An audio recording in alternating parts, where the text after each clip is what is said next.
Tu te sens loin de ta ou de ton partenaire, la distance et l'éloignement s'installent petit à petit, insidieusement dans votre relation. Et pourtant, tu rêves d'une relation complice, avec du partage, de la joie, de la connexion, de la fusion. Peut-être fais-tu ces 3 erreurs. Je te les explique tout de suite dans la vidéo.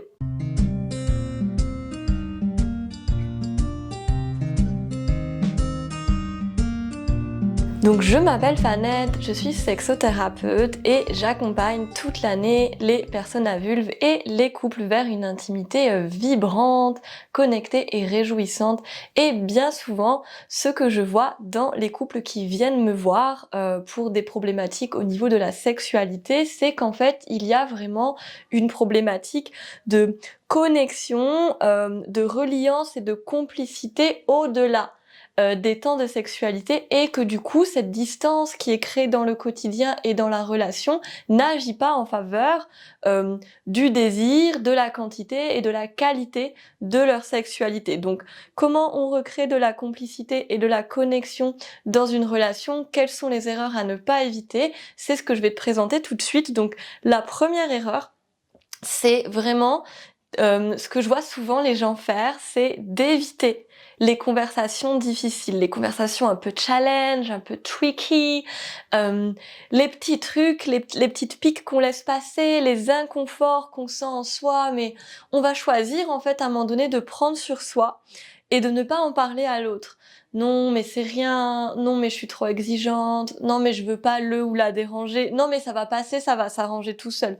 Donc genre on fait l'autruche, on enterre le caca bien profond, sauf qu'en fait, si on n'adresse pas la problématique, il y a de fortes chances qu'elle se reproduise. Et du coup, moi, je vois des personnes qui ont accumulé, accumulé, accumulé, et qui maintenant n'ont plus aucun tampon, n'ont plus aucune capacité d'absorption, leur fenêtre de tolérance est très très très réduite, et du coup il y a comme une forme de saturation. Et donc là, on aboutit à des disputes permanentes, vraiment des incompréhensions, de la distance, de la colère, etc. etc. Donc comment on fait pour ne pas accumuler tout ce poison dans la relation? On ne laisse pas passer les inconforts. Quand on sent que quelque chose nous challenge, que ce soit une phrase que notre partenaire a dit, une action, une dynamique, ou une sensation physique de là ça va pas, je suis pas bien, là il y a un truc qui se passe, en fait on en parle.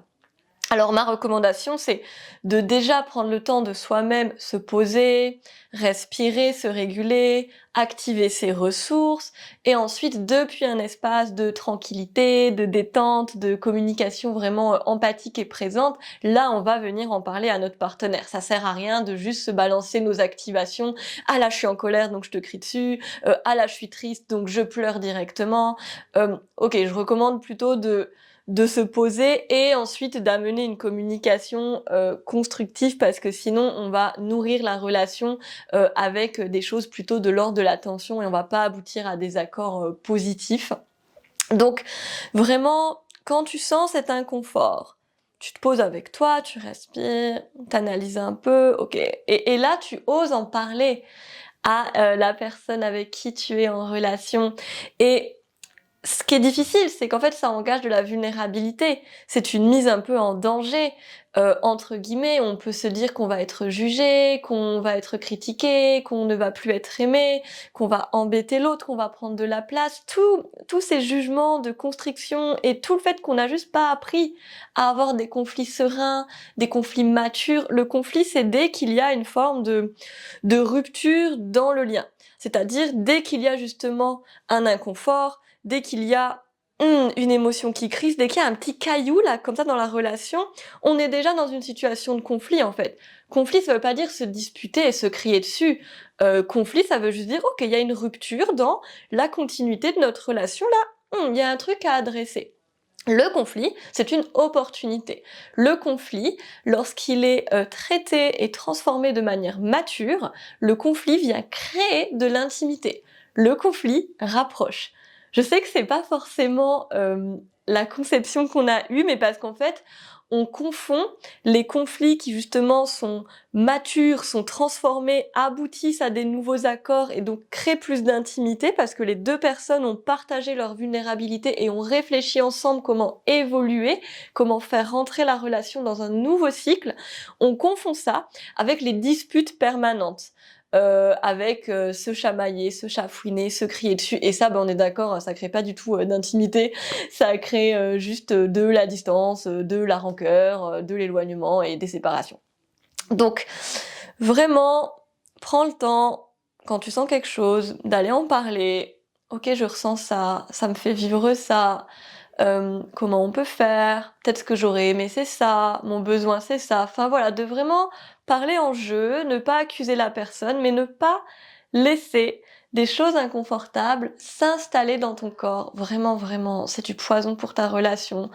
Et franchement, je te parle d'expérience, je suis quelqu'un qui a vraiment l'habitude, enfin qui avait vraiment l'habitude de prendre sur moi, d'accumuler, jusqu'à ce que ça me convienne plus, et à ce moment-là, je quittais la relation. Mais du coup sans avoir mis vraiment en place des choses pour que ça fonctionne. Mais du coup il y avait une forme de saturation, genre quand je m'en rendais compte, c'était là, oulala, en fait là on est allé tellement loin que je ne peux même, je n'ai même plus envie de faire l'effort de traiter tout ça, j'ai vraiment trop accumulé, je suis trop en colère, je suis trop blessée, je suis déjà trop abîmée en fait par cette relation. Donc c'est pas possible, next. Et du coup maintenant dans mes relations actuelles, j'ai vraiment mis le cadre avec chacune de mes partenaires on se dit, on est obligé de se dire dès que quelque chose ne va pas. Et du coup c'est vraiment aussi un co-engagement de ensemble on décide que notre relation, on ne veut pas qu'il y ait du poison ou des cailloux dedans. Et que s'il y en a, on les voit, on les accueille, on les transforme et on grandit. La deuxième erreur que je vois souvent, c'est de rester dans une forme dans un niveau de langage et de communication qui est superficiel. C'est-à-dire qu'on a 3 niveaux de langage, pas superficiel, mais comme objectif informatif, en fait, ça va être est-ce que t'es allé chercher les enfants à l'école? Ah, on est invité chez machin et machine ce soir. Ah, au travail, il s'est passé ça. Ah oui, sur mon projet, là, on travaille là-dessus. Oh, puis t'as vu machin et truc, il s'est passé ci, blabla. Ok, on est dans de l'informatif. Il y a beaucoup de gens, ils passent la majorité de leur temps là-dedans, et ça crée pas du tout d'intimité. Juste c'est de l'information. C'est léger. Deuxième niveau, émotionnel.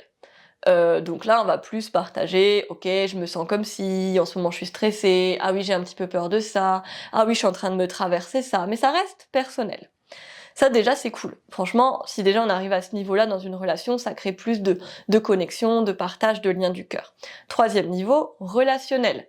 Ah, quand tu m'as fait ci, je me suis sentie comme ça. Ah, je me sens vraiment impactée par cette action qu'on a eue ensemble. Ça me fait vivre ça. Ou je voudrais vraiment qu'on essaye ça ensemble parce que ça me permettrait de me sentir ta-da-da-da-da-da. Donc là, on arrive quand on est dans le niveau relationnel, à aussi toute cette intelligence émotionnelle et relationnelle dont on a besoin pour le point d'avant, qui est faire gérer des conflits matures.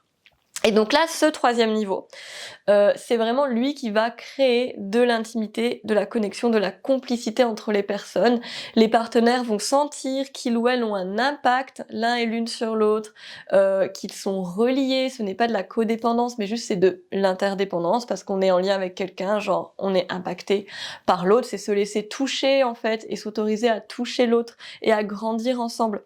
Et donc du coup, si dans ma relation, je ne m'autorise pas à aller dans ces couches de vulnérabilité, donc de émotionnel et de relationnel, que je reste sur de l'informatif, sur des trucs plutôt rationnels, objectifs, logiques, si je cherche des explications mentales à tout, si je ne vais jamais chercher les sensations, les émotions, les peurs, les joies, si vraiment je ne partage rien de tout ça et je reste coincée là-haut, il va y avoir assez peu de complicité qui va se créer avec l'autre personne, et souvent les personnes déplorent ça, elles me disent ah mais machin machine ne parle jamais de ses émotions, je ne sais pas ce qu'il ou elle ressent, j'ai vraiment du mal à me sentir reliée, pourtant j'essaye, et puis l'autre qui dit non mais moi je sais pas parler de mes émotions, ou non pour moi c'est difficile de me connecter à mon corps.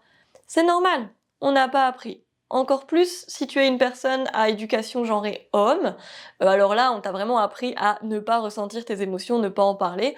On va dire que tout le monde a un peu été élevé là-dedans et c'est encore plus fort pour les personnes hommes. Et du coup, c'est normal de galérer, mais c'est une compétence à apprendre. Une fois, j'avais dit ça à un client en fait, ne pas savoir communiquer ou ne pas être en lien avec ses émotions, ce n'est pas un trait de personnalité. C'est juste une incompétence à un moment T, mais on apprend. Donc vraiment, entraîne-toi à aller chercher le niveau émotionnel et le niveau relationnel dans tes discussions avec ta ou ton partenaire. Tu ne le ou la forces pas à le faire, parce qu'on ne peut pas forcer l'autre à changer, on ne peut pas forcer l'autre à faire comme soi. Même avec toutes les bonnes intentions du monde, en fait, potentiellement, l'autre personne restera comme il ou elle est. Et c'est ok, c'est son droit, c'est sa liberté. Toi, t'as pas le contrôle là-dessus. Par contre, tu peux toi-même te challenger et partager un peu plus et poser des questions. Et toi, qu'est-ce que tu sens? Et qu'est-ce que ça te fait quand je te dis ça? Ah, et tu sais, quand on a vécu ça, et ben comment c'était pour toi? J'aurais vraiment envie d'avoir ton ressenti. Est-ce que ça te dit de me partager? Et de remercier l'autre pour les partages qu'il ou elle nous fait. Et troisième erreur que je vois, c'est d'en fait prendre la relation pour acquise et de s'imaginer que le cadre de la relation, donc le cadre extérieur, que le cadre extérieur de la relation, donc ça peut être par exemple le fait d'habiter ensemble, le fait d'acheter ensemble, d'avoir un prêt ensemble, d'avoir des enfants ensemble, le fait d'être en monogamie, le fait d'être en relation hiérarchique qu'on nomme comme principale, tous ces cadres extérieurs, si on les utilise pour se donner l'illusion de la sécurité et de la stabilité, et que du coup on se dit ok c'est bon, genre ma relation, elle est dans ce cadre, elle est dans cette boîte, du coup elle est acquise, genre je n'ai plus d'efforts à faire, c'est bon on habite ensemble donc l'autre ne va pas me quitter, c'est bon on est en monogamie donc tout va bien, l'autre ne va pas me tromper. En fait, tout ça, c'est des illusions. J'entends que pour plein de personnes, ces cadres extérieurs sont importants pour baliser, pour justement se sentir en sécurité, mais ne les utilise pas comme des excuses pour ne plus prendre soin de ta relation. Une relation, c'est un projet. Une relation, si on arrête d'y mettre du temps, de l'énergie, de l'envie, de l'implication, eh ben elle s'étiole, elle se fane.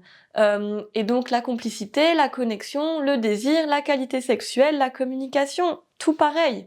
C'est pas parce que j'ai un cadre extérieur qui serait censé maintenir ma relation là où elle est, quand j'avais posé ce cadre, que ça fonctionne. C'est pas vrai, c'est vraiment une illusion.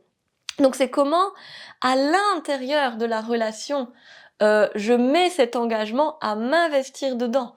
Je choisis de mettre de l'énergie, du soin.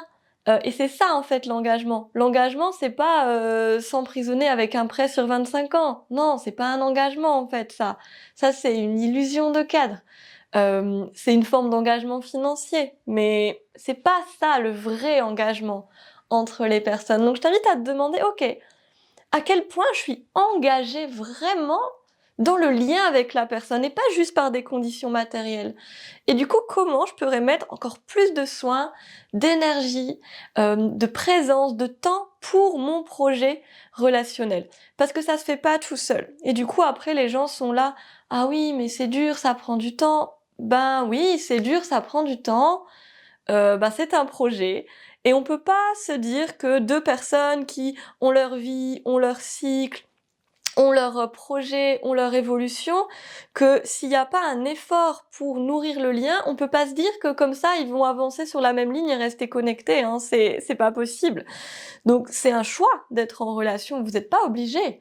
C'est un choix de vouloir une relation complice, connectée, profonde, avec du partage et du lien. Pareil, vous n'êtes pas obligé. Mais si vous en avez envie, il faut y dédier du temps et de l'énergie, c'est comme ça. Moi, je dis souvent quelque chose, c'est que l'amour ne suffit pas. L'amour ne suffit pas à avoir une relation de qualité, l'amour ne suffit pas à avoir une sexualité de qualité, l'amour ne suffit pas à désirer. Ça demande de l'investissement.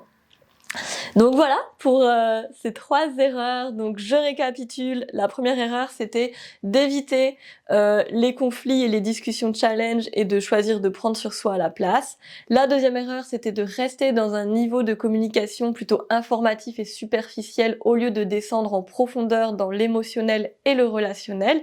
Et la troisième erreur, c'est de prendre la relation pour acquise et de ne plus y mettre du temps, du soin, de l'énergie. Donc, j'espère que cette vidéo t'a plu, qu'elle t'a aidé, qu'elle t'a inspiré. Si t'as envie d'aller plus loin et d'avoir encore plus de pistes, d'exercices, d'outils pour une relation complice, connectée, vibrante, au service de ta sexualité, avec une approche vraiment voilà bienveillante, mais aussi honnête, sans tabou, je te propose de me rejoindre à ma masterclass gratuite Désiré Couple 3 jours pour raviver le feu. Les inscriptions se passent juste ici et on va se retrouver pour 3 jours de rendez-vous live. Donc si tu n'es pas dispo sur les dates, il y aura les replays disponibles. Ce sera aussi l'occasion pour moi de te présenter et de te proposer une réduction sur ma prochaine offre, mon prochain programme qui s'appelle Connexion et qui ira vraiment traiter en profondeur les problématiques de déséquilibre et perte de désir dans le couple. Donc voilà, vraiment, je t'invite à me rejoindre dans cette masterclass, à la partager à toutes les personnes que ça pourrait aider dans ton entourage et ça me ferait trop plaisir aussi, voilà, que tu me laisses un petit like, un petit commentaire, comment cette vidéo te parle, est-ce que ça t'aide et qu'est-ce que tu vas mettre en place là après cette vidéo, quel conseil tu vas actionner, qu'est-ce que ça te donne envie de faire. Je te fais plein de bisous, merci de m'avoir écouté et on se dit à très vite.